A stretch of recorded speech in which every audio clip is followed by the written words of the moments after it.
아멘. 오늘 참 목요 전도대가 특송을 했습니다.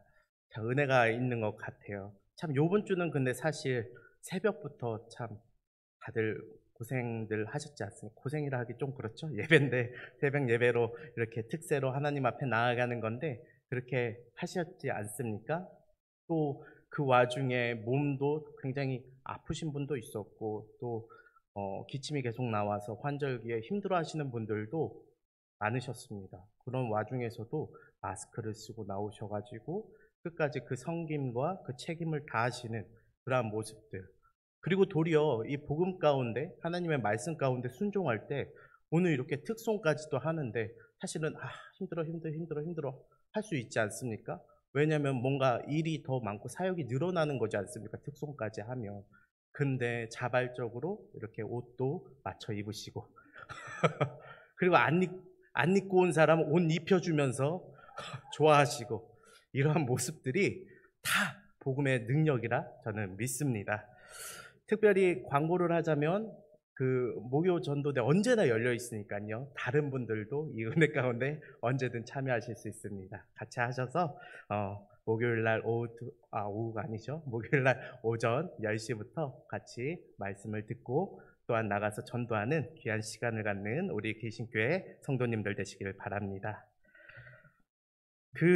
참 안 믿기시겠지만 제가 어렸을 때는요, 밥을 잘 안 먹었습니다. 참 지금 제 모습을 보면 믿어지지 않으실 거예요. 참 밥을 안 먹었고 그러다 보니까 몸도 참 왜소했고 그리고 다른 사람들이 볼 때에 좀 병약해 보였습니다. 저희 부모님이 볼 때도 참 그래 보였던 것 같아요.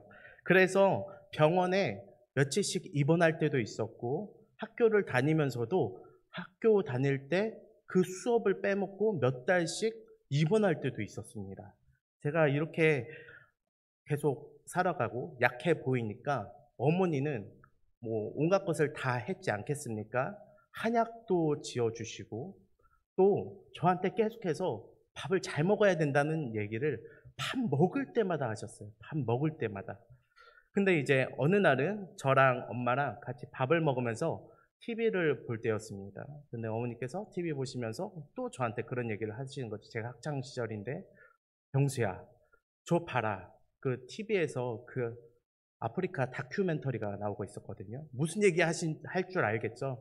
그 마르고 그 애들 보면서, 불쌍한 애들 보면서, 야, 쟤들은 먹고 싶어서도 못 먹어서 저러고 있던다. 너는 호강하는 줄 알아라. 빨리 이거 먹고, 야, 너는 저렇게 되면 안 되지. 막 하면서 막 저한테 다그쳤던 게 아직도 기억이 납니다.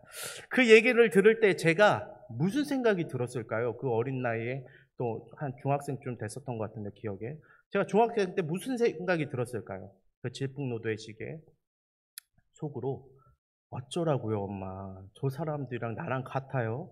저 사람들 뭐 아프리카 다 저러고 사니까 다 뭐 불쌍한 줄 모르고 살고 뭐 한 줄 모르고 살지. 내 주변에 뭐 그렇게 굶는 사람들이 있나? 속으로만 이런 생각을 했어요. 말하면 엄마한테 맞으니까. 엄마한테 저희 어머니가 강건하신 분이셨거든요. 아들 둘 키우면서. 그렇기 때문에 제가 참 공감하지 못했습니다. 어머니의 그런 말들. 그러나 딱 지금 제 모습을 보시면 아시겠지만 변화된 계기가 있어요. 제가 잘 먹기 시작한 계기가 있습니다. 그건 바로 한 친구를 제가 만났습니다. 제가 중학교 때 한 친구를 만났는데 그 친구는 키가 굉장히 컸어요. 그리고 등치도 좀 좋았습니다. 그 친구가 너무 좋은 거예요. 서로 저랑 너무 잘 맞았습니다. 근데 그 친구가 항상 밥을요, 너무 잘 먹는 거예요. 가리지도 않고 급식이 그때는 이제 반으로 이렇게 왔으니까 급식이 오면은 그 급식을 제일 먼저 뛰쳐나가서 받고 또 마지막 줄이 가기 전에 다 먹고 그 제일 뒤에 서는 거예요.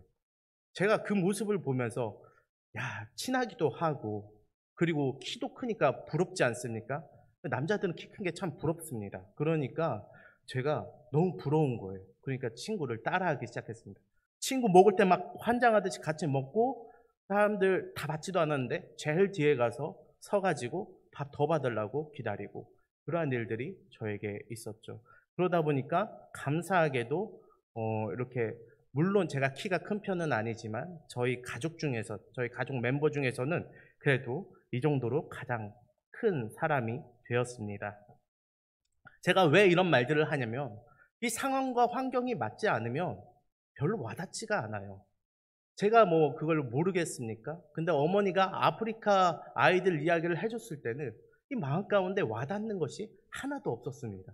근데 제 친구는 저보고 잘 먹으라고 말 한마디 안 했는데 그냥 그 친구가 가깝고 친하고 그리고 그런 애가 잘 먹고 키도 크고 부러우니까 저도 당연히 그것을 따라하게 되는 것이죠. 여러분들 만약에 한번 생각을 해보세요. 이 신문을 보는데 아니면은 뭐 뉴스 기사를 보는데 거기에 누가 로또 막 얼마 당첨됐다 막 이런 거 나오면 막 마음에 와닿습니까? 와닿지 않습니다. 근데 가까운 사람이 야 5만 원 당첨됐어 그러면 야 나도 한번 해볼까? 이런 생각이 듭니다. 왜요? 가깝기 때문에요. 내가 더 이 마음 가운데 와닿는 것입니다. 제가 무슨 얘기를 하려고 자꾸 이런 얘기를 하냐면 복음이 나에게 와닿아서 위로가 되는 이유는요. 우리가 예수님과 밀접하게 관련이 되어 있을 때 우리가 그러한 것을 느낀다라는 것이죠. 예수님도 나랑 상관없고 예수 그리스도의 복음도 나랑 상관이 없는데 그 복음이 어떻게 우리의 마음 가운데 위로를 허락해 줄까요? 하나님의 말씀이 어떻게 우리의 마음 가운데 위로를 허락해 줄까요? 결코 그렇지 않습니다.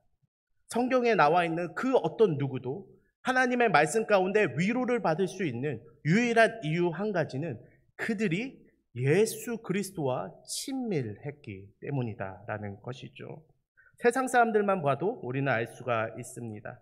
하나님이 육신을 입고 이 땅 가운데 오신 게 세상 사람들은 무슨 상관이 있습니까?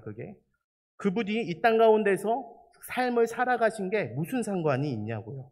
그리고 심한 고초를 당하시고 십자가에 달려 죽으신 것이 무슨 상관이 있습니까? 세상 사람들, 예수 그리스도를 알지 못하고 영접하지 못한 사람들에게는 전혀 상관이 없는 것입니다. 그렇기 때문에 예수님께서 다시 오신다. 그때의 마지막 때다. 심판이 있다라고 이야기해도 세상 사람들은 전혀 자기와 상관이 없어서 이 복음이 어떠한 힘과 또한 위로도 되지 않는 것이죠. 그러나 그분이 나의 주, 나의 하나님, 메시아로 믿어지기 시작할 때 그 사도 바울이 그 도상에서 예수 그리스도를 만나면서 그 친밀함으로 인해 믿어지기 시작할 때 그때의 복음은 우리에게 위로를 허락해 주는 겁니다. 그냥 위로라는 것이 복음이 나를 위로해 주는 것이 내가 돈 때문에 힘든데 돈 얘기하니까 위로해 주고 뭐 또 상황 때문에 힘든 상황 얘기하니까 위로해 주고 관계 때문에 힘들어하는데 관계 얘기하니까 위로해 주고 이렇게 각 내 마음마다 맞는 말씀으로 막 바꿔가면서 우리를 위로한다면 그 복음은 진리가 아니죠. 진리는 결코 변하지 않는 한 가지 사실입니다. 진리는 바로 예수 그리스도가 우리를 위해 십자가에 달려 죽으시고 우리가 그를 믿음으로 말미암아 완전한 죽음에서 완전한 생명으로 변화되었다라는 사실이죠. 우리는 그냥 더러운 것들을 털어내는 정도의 죄에 대한 구속이 있었던 것이 결코 아닙니다. 완전히 죽었던 우리가 살아난 겁니다. 우리의 옛사람은 죽었어요. 두 번째 기회, 세컨 찬스가 우리에게 찾아온 것이 바로 그를 믿는 우리의 모습인 것이죠. 그렇기 때문에 예수 그리스도는 우리에게 생명을 부여하신 분입니다. 우리를 그 피로 사신 분입니다. 그렇기 때문에 그분을 향하여서 우리의 인생 모든 것을 바쳐도 아깝지 않고 또한 우리의 모든 것이 그분의 것이기 때문에 그로 인하여서 우리의 믿음을 고백하는 것만으로도 우리는 기쁨과 위로를 얻을 수 있는 것이죠. 결국 이 복음이 우리의 삶 가운데 위로가 되기 위해서는 예수 그리스도와 그 친밀함을 유지해야 한다라는 것입니다. 복음이 나를 맞추는 게 아니라 예수가 나를 부르셨고 내가 그 안에 들어가야 비로소 그 복음이 내 삶의 위로가 되는 것이죠. 오늘 성경에 보면 이 빌라델비아 교회가 다른 것은 몰라도 그걸 잘했다라는 겁니다. 빌라델비아 교회가 칭찬받고 있는데, 7교회 중에서 칭찬받고 있는데 다른 건 몰라도 그거 하나만큼은 잘했다라고 예수님께서 이야기해 주시는 겁니다. 복음 안에 쏙 들어가서 예수 그리스도의 그 친밀감을 놓치지 않으려고 말씀을 꼭 붙들고 있었던 자들, 그 사람들이 바로 빌라델비아 교회 사람들이었습니다. 사실 이 빌라델비아 교회 사람들은요, 참 별 볼 일 없는 사람들이었습니다. 이 8절 하반절을요 한번 보면요, 이렇게 기록하고 있습니다. 내가 내 행위를 아노니 내가 작은 능력을 가지고서도 내 말을 지키며 내 이름을 배반하지 아니하였도다. 아멘. 예수님께서 이야기하시는 건데요, 다른 건 모르겠고 그 중간에 보면 뭐라고요? 작은 능력을 가졌다라는 겁니다. 제가 이전에도 이야기했지만 성경에서 부자라고 이야기한다면 누가 봐도 그 사람은 부자로서 보입니다. 성경에서 거지라고 이야기한다면 누가 봐도 그 사람은 거지로서 명확하게 드러난 사람입니다. 성경에서 지금 빌라델비아 교회를 향하여서 너의 능력이 작다라고 이야기하는 것은 예수님께서 이렇게 이야기하는 겁니다. 너 세상에서 능력 없어 라고 이야기하는 것이죠. 그렇습니다. 이 빌라델비아 교회는 참 능력 없고 별 볼 일 없는 교회였습니다. 세상에서 쪽팔린 교회였어요. 작은 능력을 가졌다라는 것은 작게나마 능력을 가졌다라는 것이 아니라 누구한테 자랑하지 못할 만큼, 자랑하는 것이 아니라 평범하지도 못할 만큼의 그러한 여력밖에 가지지 않았다라는 것이죠. 우리가 3장 1절에서 보면요, 이 4대 교회도 나오고 있는데요, 이 바로 앞에 빌라델비아 교회 이야기하기 전에 바로 앞에 이 4대 교회 이야기하는 것과 정반대의 모습을 우리는 볼 수가 있습니다. 3장 1절에서는 이 4대 교회를 뭐라고 이야기합니까? 살았다라는 이름을 가졌다라고 이야기합니다. 제가 그때 살았다라는 이름을 가졌다, 이것을 뭐라고 이야기한다고 했죠? 그 이름의 뜻이 살았다, 이게 아니라 그 명성이 어마어마했다라고 제가 말씀을 드렸습니다. 4대 교회는요, 명성이 어마어마한 교회였습니다. 다시 말하면 능력 있고 명성이 자자한 교회였습니다. 4대 교회는 그런 교회였어요. 그에 반해 이 빌라델비아 교회는 보여줄 능력도 보잘것없는 그런 교회였습니다. 근데 예수님께서는요, 그 교회를 향해서 또 이렇게 이야기하시는 건데요, 바로 뭐라고 이야기하시냐면 네 앞에 열린 문을 두었다라고 이야기하시는 것이죠. 너 능력 없으니까 보잘것없고 더 기도로 또한 다른 것들로 열심히 해라, 사역 좀 열심히 해라 라고 이야기하는 것이 아니라 네 앞에 열린 문을 두었다라고 이야기하시는 것입니다. 그 말은 무엇이냐? 너가 능력 없고 별 볼 일 없지만 구원의 문이 열려 있다. 이 교회에 구원의 문이 열려 있다라고 분명하게 이야기하시는 것이죠. 능히 닫을 사람이 없는 이 구원의 문이 활짝 열려 있는 겁니다. 이 빌라델비아 교회는 능력도 없고 보잘것없지만 예수 그리스도 한 분만을 꽉 잡음으로 인해서, 그 복음을 꽉 붙듦으로 인해서 예수 그리스도와의 그 친밀감으로, 정말 그 복음을 의지함으로, 그 복음 앞에 자신의 모든 것들을 드림으로 말미암아, 보잘것없지만 그 모든 것들을 쏟아냄으로 말미암아 그들은 지금 열린 교회로서 나아가고 있는 것입니다. 빌라델비아의 교회의 믿음과 복음은 예수님께서 보증하시는 진짜 백이라는 것이죠. 공적으로 인정받은 교회다라는 것입니다. 4대 교회는 어떻습니까? 사람들의 입소문을 통하여서 엄청난 명성이 자자한 교회였다면 빌라델비아 교회는 예수 그리스도의 입술을 통하여서 증언된 교회다라는 것이죠.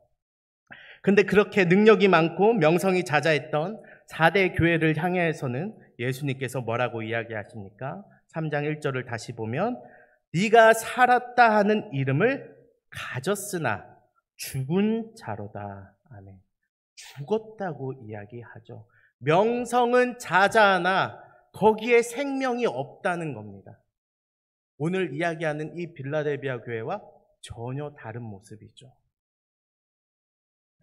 여러분들, 한번 맛집을 간다고 생각해 봅시다. 어떤 사람들이 맛집을 가기 위해서 찾고 있는데 와, 별점도 많고 사람들이 야, 맛있다 맛있다, 명성이 자자합니다. 갔더니 줄도 막 화려하게 길게 서고 있습니다. 근데 들어가서 밥을 먹으려고 보는데 그런 밥집들이 있지 않습니까? 뭐 이것저것 고생맞게 잘 나왔긴 했는데 젓가락이 2번 가지 않는 거예요.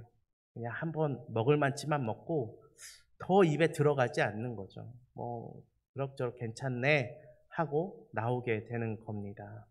근데요, 또 어떤 집은 우연찮게 들어갑니다. 되게 허름하고 마치 지역 사람들만 들어갈 것만 같은 그런 집에 딱 들어가서 단촐한 그런 메뉴판을 보면서 그 음식을 시켰는데 그 음식이 정말 내 마음까지 치료할 정도로 와, 이렇게 완벽한 음식이 있나? 아, 오늘 한 그릇 잘 해결했다라고 기분이 드는 그러한 밥집도 있는 것이죠. 우리가 보고 있는 이 빌라델비아 교회가 그런 교회다라는 겁니다.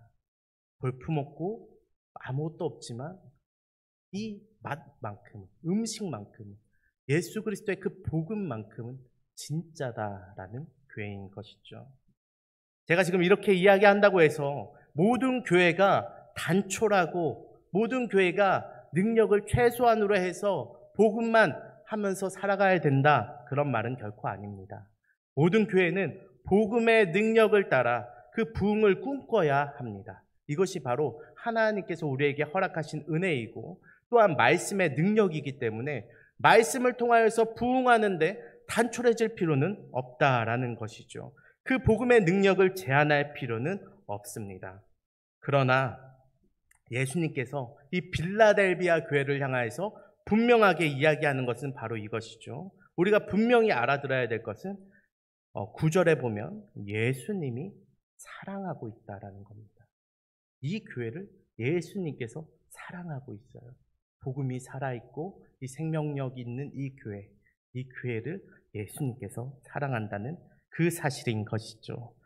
그러나 빌라델비아의 교회의 상황은요, 예수님께서 이렇게 이야기하는 것과는 전혀 다른 상황 가운데 있습니다. 적은 능력 때문에 외압으로부터 너무 고통받고 있고, 그리고 여러 가지 일들로 인하여서 그것들을 다 처리하기 어렵고 곤란한 상태에 있었습니다. 9절을 보면 이렇게 적혀 있는데요. 보라, 사탄의 회당 곧 자칭 유대인이라고 하나 그렇지 아니하고 거짓 말하는 자들 중에서 며칠 내 발 앞에 오게 하여 내가 너를 사랑하는 줄을 알게 하리라. 아멘. 사탄의 회당 곧 자칭 유대인이라는 자들로부터 외압을 받습니다. 그들은요, 자칭 유대인이 아니라 혈통적으로 유대인이 확실한 사람들이었습니다. 아브라함의 자손들이요, 확실한 자들이었죠. 그러나 그들은 예수 그리스도를 모르는 자들이었습니다. 그런 자들, 유대교회, 그 하나님 그 율법을 따르는 것밖에 모르는 자들, 율법을 강요하면서 그 기존의 교회들을 무너뜨리려고 했던 그 자들의 외압 가운데 이 적은 능력의 교회가 고통받고 있었죠. 우리는 그러나 참 유대인이 누구인지 알고 있습니다. 바로 우리의 마음 가운데 인친 자들, 우리의 믿음으로 예수 그리스도를 믿는 자들이 바로 참 유대인인 것이죠. 그렇기 때문에 예수님은 그들을 향하여서 자칭 유대인들이야. 걔들 피의 섞였다고 자칭 유대인이야. 걔들 예수를 모르는데 어떻게 그들이 약속의 사람 유대인이 될 수 있겠느냐라고 이야기하고 있는 것이죠. 이러한 외압이 있었고요. 또한 둘째로 이 지역적으로 굉장히 취약한 문제가 하나 있었습니다. 제가 문헌들을 찾아보니까 어떠한 문제가 있었냐면 이 빌라델비아 교회 지역에 지진이 자주 있었던 것이죠. 이 참 사람들의 외압만으로도 힘들 텐데 정말 우리의 힘으로 어떻게 할 수 없는 자연재해까지 그 지역에 수없이 있었다라는 것입니다. 지진이 자주 일어나서 이 소아시아의 동쪽 경계 지역에 도시 밖으로 사람들이 피신할 수밖에 없었습니다. 그러니까 교회를 놔두고 자주 지진이 나면은 그 지역을 떠나기 바빴다라는 것이죠. 그러다 지진이 멈추면 다시 그 지역 안으로 들어오고, 참 어떻게 보면 크리티컬한 아주 최악의 문제들을 가지고 있었던 것입니다. 지진이 그렇게 자주 있는데 교회가 겉으로 보기에 화려할 수 있겠습니까? 높이 설 수 있겠습니까? 그렇지 않았습니다. 이 교회는 참 단촐했을 것입니다. 그 증거로 12절을 보면요, 이렇게 적혀 있습니다. 상반절을 보면 이기는 자는 내 하나님의 성전에 기둥이 되게 하리니 그가 결코 다시 나가지 아니하리라. 예수님께서는요, 참 우리들에게 말씀을 전하시는 데 있어서 참 많은 것들로 전하셨지만 가장 많은 그 문학적 방법으로서 우리에게 말씀을 전하신 방법이 무엇이냐면 비유로서 말씀을 전하신 것이죠. 4대 교회를 책망할 때도 너희 명성이 자자하다, 그러나 너희들은 죽었다 라고 이야기하는 것도 그 4대라는 지역이 황금의 도시라고 제가 말씀드렸지 않습니까? 누가 봐도 그 도시는 부유하고 멋스러웠지만 완전히 망해서 예전의 명성을 가졌던 그 도시라고 기억하는 것처럼 이 4대 교회가 그렇다. 꼭 지역적인 그런 것들을 섞으셔가지고 그 사람들이 분명히 그것을 이해하게끔 예수님께서는 말씀을 전하셨습니다. 그것처럼 12절에서도 이렇게 이야기하는 겁니다. 결코 다시 나가지 아니하리라. 지진이 많아서 너희들이 자주 밖으로 피신했지 않느냐? 그런 것처럼 예수 그리스도의 복음이, 그 생명이 너희들을 꽉 붙들고 있으니까 그 구원의 안정감이, 그 안도함이 너희들을 결코 사망으로서 밀어내지 않겠다라는 것이죠. 너희의 삶이 지진과 같이 아무리 흔들려도 내 너희를 버리지 않겠다. 성전의 기둥과 같이 꽉 붙들어 세우겠다라고 지금 예수님께서 이야기하고 계신 것입니다. 즉, 이 빌라델비아 교회는 자신의 믿고 있는 바 그 한 가지로 인하여서 다른 수많은 그 연약함을 극복하고 예수님께 칭찬받는, 예수님께 사랑받는 교회가 될 수 있었던 것이죠. 이 같은 모습이요, 우리 교회에도 분명히 있어야 합니다. 우리 교회뿐만 아니라 이 땅의 모든 교회 가운데 있어야 합니다. 크던 작던 화려하던 그렇지 않던 분명히 살아 있어야 할 것은 예수 그리스도의 복음인 줄로 믿습니다.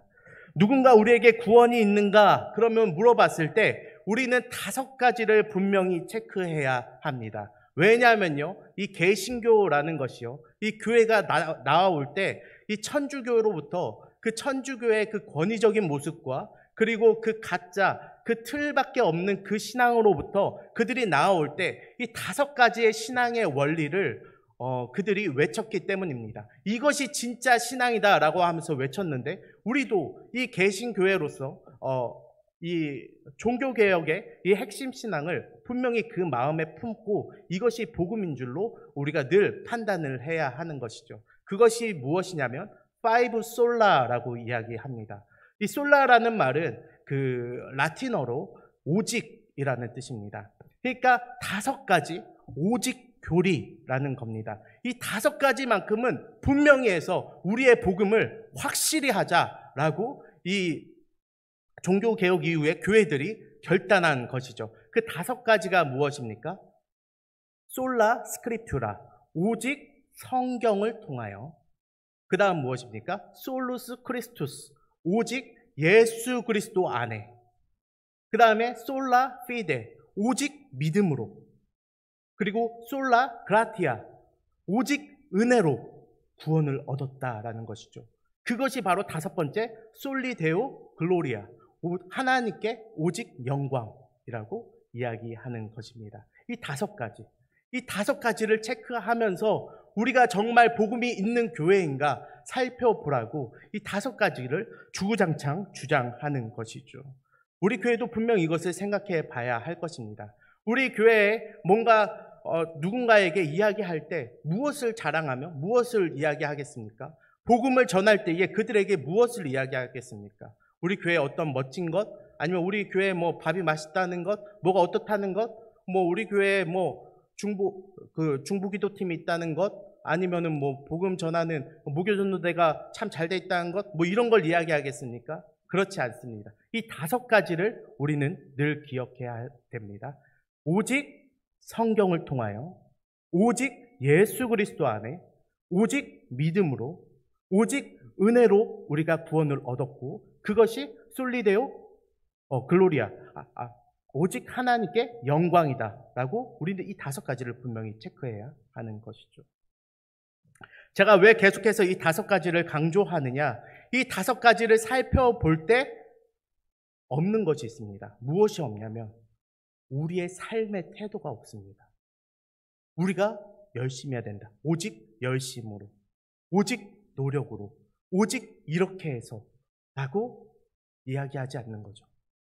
우리의 어떠한 조건도 구원을 이루는 데 있어서 관여할 수 없는 것입니다. 그러면 어떤 사람들은 이렇게 이야기할 수 있습니다. 그러면 살아가는 것은 의미가 없습니까? 살아가는 것은, 아니면은 왜 우리는 그러면 신앙대로 살아가지 않아도 되는 겁니까? 라고 이야기할 수도 있습니다.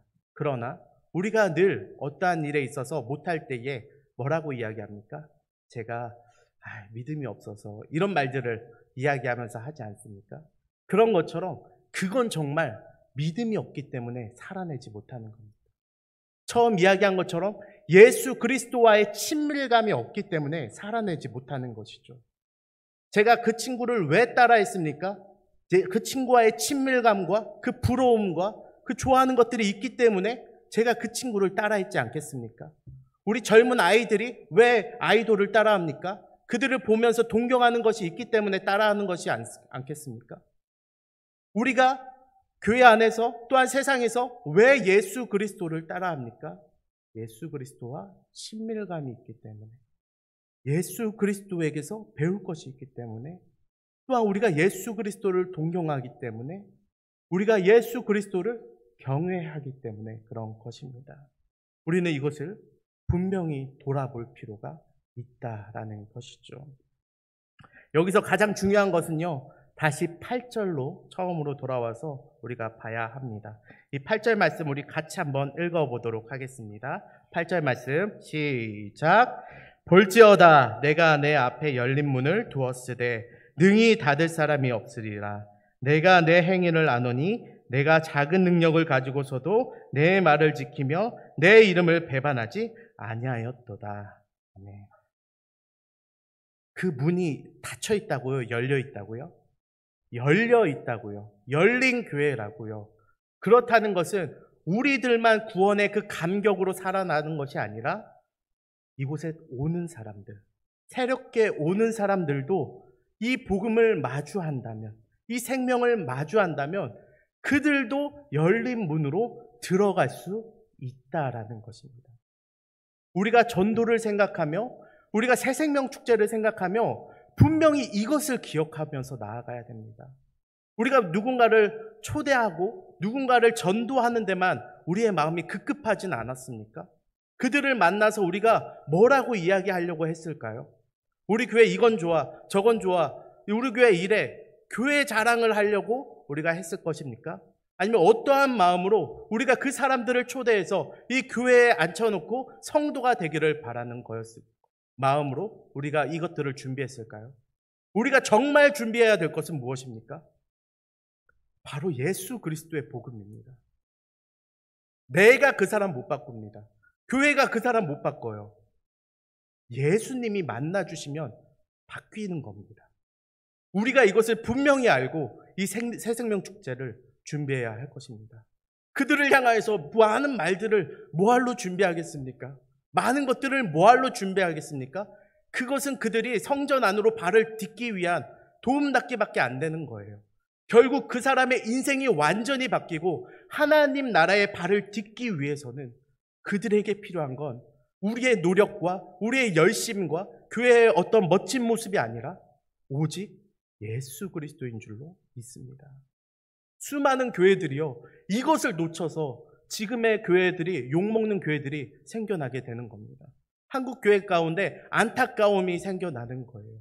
그때의 그 뜨거움이 형식들과 수많은 것들을 만들어냈는데 결국에는 그 마음은 사라지고 그 예수 그리스도를 향한 그 친밀감은 사라지고 사대 교회와 같이 그 형식만 남아버린 것이죠. 교회 다니는 사람들만 즐거운 것이 되어버렸습니다.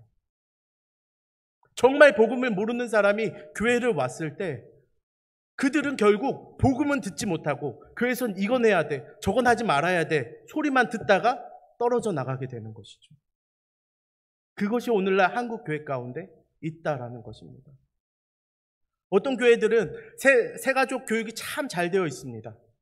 그러나 그 새가족 교육 안에 정말 예수 그리스도의 복음을 이야기하는 것보다 교회 소개가 너무나 많아요. 교회 생활하는 방법들만 너무나 많고 교회 문화만 소개하는 것이 너무 많습니다. 그것이 정말 옳은 것일까요? 사랑하는 우리 개신교회 성도님들, 우리가 다른 건 몰라도 이 새생명 축제를 준비하면서 예수 그리스도 한 분만 붙잡고 가길 바랍니다.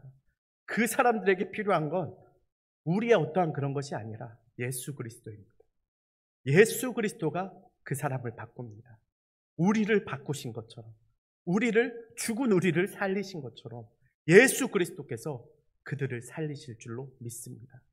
우리가 가장 사랑하는 사람들을 초대할 거지 않습니까? 나의 남편, 나의 아내, 나의 자녀들, 나의 부모님, 나의 가장 친한 친구, 나의 가장 친한 관계의 사람들, 그 사람들에게 가장 귀한 것으로 전해줘야 되지 않겠습니까? 가장 귀한 것을 그들의 마음 가운데 줘야 되지 않겠습니까? 우리가 예수 그리스도 한 분, 그들에게 전하는 귀한 교회가 되길, 귀한 새생명 축제가 되길 진심으로 바라고 기도합니다.